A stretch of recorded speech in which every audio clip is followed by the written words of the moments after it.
Galatians 5:25. Since this is the kind of life we have chosen, the life of the Spirit, let us make sure that we do not just hold it as an idea in our heads or a sentiment in our hearts, but work out its implications in every detail of our lives. One of the odd things about discipleship is that we live in a physical world, but discipleship involves spiritual realities. If I'm honest, I know that much of what I have called spiritual growth could be done just as easily if the Holy Spirit were not present. I remember the day when some of this physical spiritual divide really started to come together for me.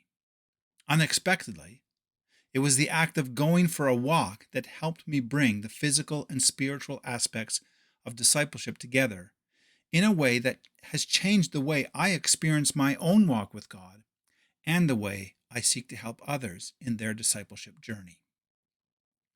I came across an interesting path. The path was centered around the shape of a cross.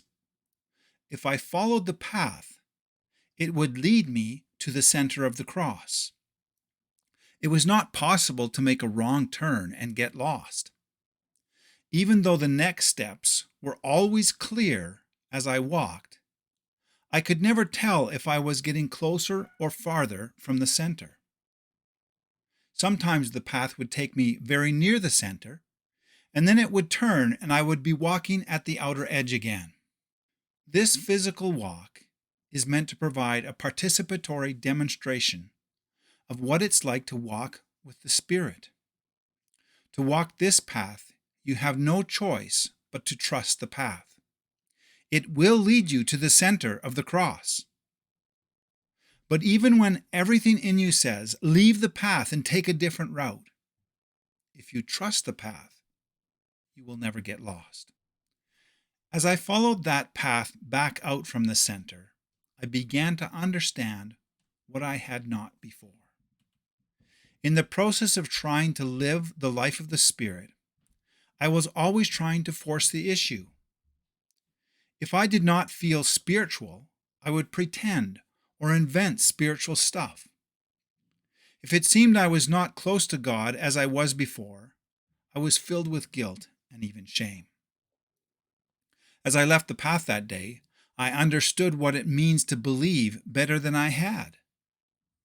Trust the path. Trust the Spirit. Trust the promises of God. Follow the Spirit and the path will be true. I will never know when the way the Spirit takes me will lead me closer or farther, but if I remain in faith, it will lead me to Jesus in God's way and in God's time. I will not be lost. Trust, believe, walk in faith. You can imagine that this understanding transformed how I seek to disciple others. If I can help another fellow disciple in finding the path and then walking with them until they trust the path, I can trust the life of the Spirit to take it from there.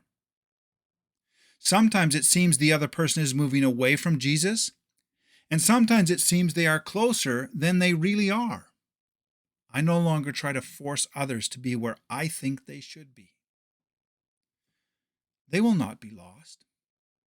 Trust, believe, walk in faith.